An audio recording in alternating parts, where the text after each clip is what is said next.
क्या कर रहा है यार? पढ़ाई कर रहे हैं यार। एग्जाम आ गया नजदीक में, टेंशन हो रहा है। हम लोग का भी टेंशन हो रहा है यार। ऐसा करते हैं कि रूटीन बनाते हैं। ठीक है। हम लोग 7 दिन होता है, उसको नाम लिख लेते हैं। Sunday, Monday, Tuesday, Wednesday, Thursday, Friday, Saturday. जो हम लोग 10 बजे उठते हैं, हम लोग 6 बजे उठेंगे। नहीं 5 बजे उठेंगे। नहीं यार, ज्यादा सवेरा हो जाएगा। चलते 5:30 बजे। हाँ ये ठीक है, 5:30 बजे उठेंगे तो आधा घंटा फ्रेश में होगा। उसके बाद 6:30 बजे से जो पढ़ना स्टार्ट करेंगे वो एक ही बार 10 बजे उठेंगे। 10 बजे उठेंगे, उसके बाद 10 बजे उठ के एक आध घंटा नाश्ता करेंगे। नाश्ता करके 11 बज जाएगा। 11 बजे के बाद हम लोग 11 बजे के बाद फिर पढ़ना स्टार्ट करेंगे। कितना बजे तक? 11 बजे से लेके 11 से लेके 1 बजे तक पढ़ेंगे। उसके बाद 1 बजे उठेंगे तो नाश्ता खाना उना खा लेंगे। उसके बाद 2 बज जाएगा, तो उसके बाद हम लोग 1 घंटा सो लेंगे तो 3 बज जाएगा। तो 3 बज जाएगा। उसके बाद 1 घंटा हम लोग घूम लेंगे तो 4 बज जाएगा। 4 बजे से जो घूम के आएंगे, उसके बाद 4 बजे से जो घूम के आएंगे, उसके बाद से लेकी बार हम लोग 11 बजे पढ़ेंगे। 11 बजे जो 4 बजे से आएंगे घूम के, उसके बाद एक ही बार 10 बजे उठेंगे। 10 बजे उठेंगे तो खाना उना खाते खाते 11 बजे तक सो जाएंगे। चलो हम लोग का अब रूटीन बन गया, तो चलो हम लोग कल से फॉलो करते हैं। कल से। अब रूटीन तो बन गया, अब कल से फॉलो करेंगे। ठीक है। ठीक है।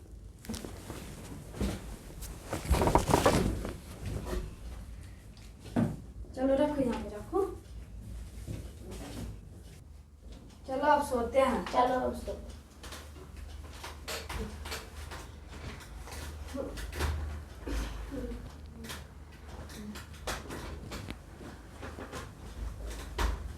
Good night. Good night.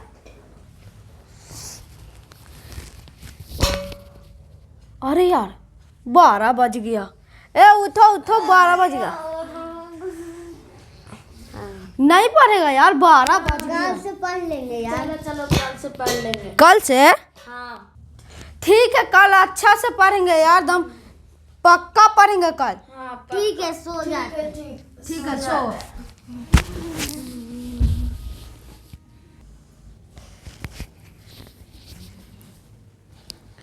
हाँ मेरे प्यारे साथियों, तो देखिए अभी आप लोग देख रहे थे कि 3 बच्चा था, पूरा मज़े से रूटीन बनाया और फिर रूटीन बनाने के बाद में सो गया। फिर देखिए जैसे ही दूसरा दिन हुआ 12 बजा तो बोला कल पढ़ेंगे और फिर सो गया। तो इन लोगों को 4-5 दिन से मैं देख रहा हूँ इसी तरीके से नए रूटीन बनाते हैं और सो जाते हैं। तो मैं ये वीडियो के माध्यम से ये संदेश देना चाहता हूँ कि यदि इस तरह का और भी यदि कोई मेरे प्यारे साथियों ऐसा कर रहे होंगे और सर पे एग्ज़ाम है तो प्लीज़ यहाँ से इस तरह से पढ़ाई नहीं होता है। ठीक है, पढ़ने वाला का जुनून होना चाहिए, रूटीन वगैरह नहीं। पढ़ने का कोई अथी नहीं होता कि आपको ना जब मतलब टाइम मिले तभी स्टार्ट कर दीजिए। ठीक है बच्चों, और इन्हीं बातों के साथ में मैं आपको ये एग्ज़ाम नज़दीक आ गया है तो मैं आपको कुछ हेल्प करना चाहता हूँ, तो क्वेश्चन मैं बताता हूँ। ठीक है बच्चों? हाँ, तो मैं आपको किस तरह से हेल्प करूँगा, तो देखिए जैसा कि मैंने आप प्रीवियस वीडियो में भी बात किया हूँ और तरह तरह के एक्टिविटी करके मैं आपको कुछ ना कुछ संदेश देना चाहता हूँ कि आप लोग कैसे टाइम बर्बाद कर रहे हैं या कैसे मैनेजमेंट नहीं कर पा रहे हैं। तो मैं इसके माध्यम से आपको लोग सिखाना चाहता हूँ। मैं आप लोगों को किस तरह से हेल्प करूँगा, तो देखिए अभी तो उतना टाइम नहीं है कि मैंने एनसीईआरटी का एक क्वेश्चन आपको के कंसेप्ट के साथ कराऊँ, लेकिन जो मुझे लगता है कि ये क्वेश्चन आने वाला है या पूछ सकता है वो क्वेश्चन मैं एनसीईआरटी का करवा दूँगा। तो आज हम लोग इन्हीं बातों के साथ में एबी का एक क्वेश्चन करने जा रहे हैं। ठीक है, इस टाइप का एक क्वेश्चन पूछने का नेसेसरी होता है।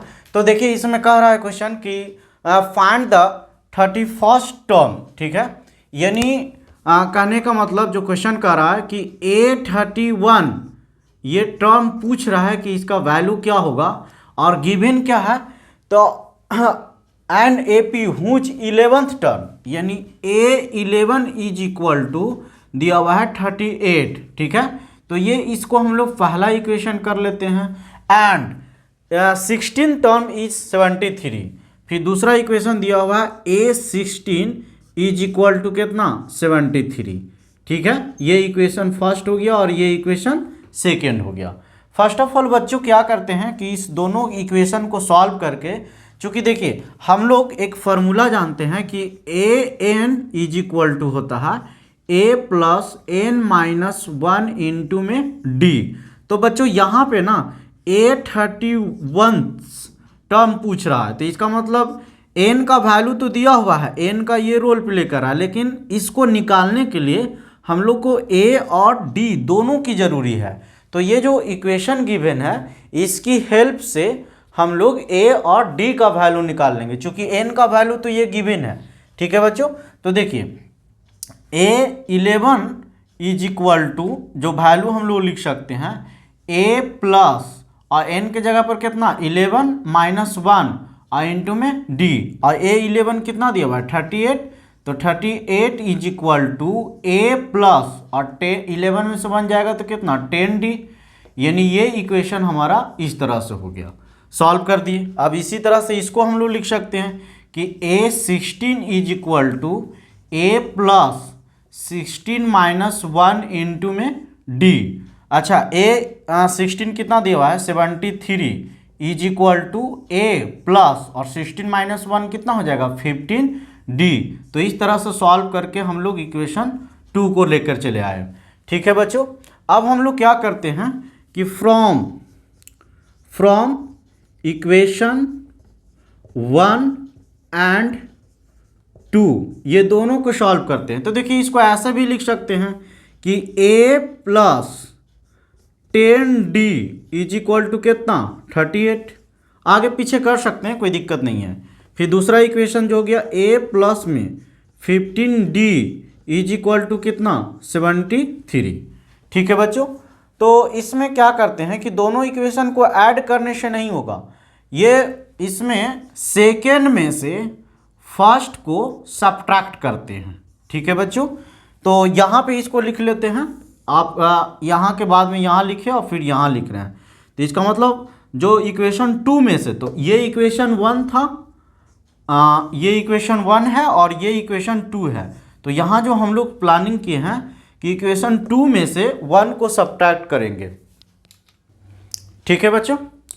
तो यहाँ पे ना इसको सेकेंड में से फर्स्ट को सब्ट्रैक्ट करना है। तो सेकेंड इक्वेशन क्या है a plus 15d is equal to 73 और फर्स्ट इक्वेशन क्या है a plus 10d is equal to 38, ठीक है। अब इसमें से अब सब्ट्रैक्ट करना है तो इसका साइन क्या कर देते हैं हम लोग चेंज कर देते हैं। तो a में से a सब्ट्रैक्ट हो गया, कैंसिल हो गया, 15d में से 10d जाएगा तो कितना बचेगा 5d बचेगा। और यहाँ पे देखिए 73 में से 38 को सब्ट्रैक्ट करना है, तो 13 में से 5 हो जाएगा और यहाँ पे कितना 6 हो जाएगा, 6 में से 3 जाएगा तो 6 में से 3 जाएगा तो 3 हो जाएगा, यानी d इज इक्वल इधर कितना हो गया 35। तो यहाँ से d is equal to value निकालना चाहेंगे तो 35/5 इज इक्वल टू कितना 7, ठीक है बच्चों। अब इसमें हम लोग क्या करते हैं कि put d is equal to 5 in equation 1, ठीक है, इन इक्वेशन 1। तो इक्वेशन 1 क्या कह रहा है कि a plus 15d is equal to 73, ठीक है बच्चों। हाँ, तो यहाँ पे जो है इक्वेशन 1, अच्छा इक्वेशन 1 जो है वैल्यू ये गिवन है दिस, इसका मतलब a प्लस में 10d, सॉरी इसको हम लोग लिख सकते हैं a प्लस में 10d इज इक्वल टू कितना 38। अब इसमें बच्चों जो है d का वैल्यू हम लोग निकाल के लाए हैं 7, तो a प्लस 10 इंटू में 7 इज इक्वल टू कितना 38। तो a इज इक्वल टू क्या हो जाएगा 10 से 1 जा 70 यानी 38 और माइनस में 70। तो बच्चों इसमें से 70 में 38 सब्ट्रैक्ट करते हैं तो ये कितना हो जाएगा 2 और यहाँ कितना 3। ठीक है बच्चों, यानी इसमें से इसमें चला जाएगा 10 में से 8 जाएगा 2। तो यानी a का वैल्यू जो हो गया वो -32 हो गया। ठीक है बच्चों, अब इतना लिख लीजिए, हम लोग इरेज करेंगे इसको। ठीक है बच्चों, तो इधर वाला मैंने पार्ट लिख दिया हूँ, इसको इरेज कर देता हूँ, आप लोग समझ गए होंगे। तो देखिए यहाँ से अब हम लोग जो फाइंड आउट करने के लिए कह रहा, तो A31, तो इसको हम लोग क्या लिख सकते हैं a प्लस में n के जगह पर कितना 31 माइनस में 1 इंटू में d, और जैसा कि हम लोग प्लानिंग किए थे a और d का वैल्यू, तो इसमें पुट कर देते हैं। तो a का वैल्यू कितना है -32 प्लस, और इसमें से 31 में से 1 जाएगा तो कितना हो जाएगा 30, और इंटू में d का वैल्यू कितना है 7। तो बच्चों इसको यदि हम लोग मल्टीप्लाई करते हैं तो 30 से 1 जो होता है वो 210। ठीक है बच्चों, और 210 में से 32 सब्ट्रैक्ट करते हैं तो 8 हो जाएगा, और यहाँ पे 10 हो जाएगा, क्योंकि यहाँ पे इसमें से कैरी चला गया था, तो 10 में से 3 जाएगा तो 7। ठीक है बच्चों, और यहाँ पे क्या हो जाएगा 1, तो इसमें सब्ट्रैक्ट किए तो 1 7 8। ठीक है बच्चों, तो इसका जो हम लोग A31 फर्स्ट जो 31st टर्म जो निकाले वो कितना हो गया 178 हो गया।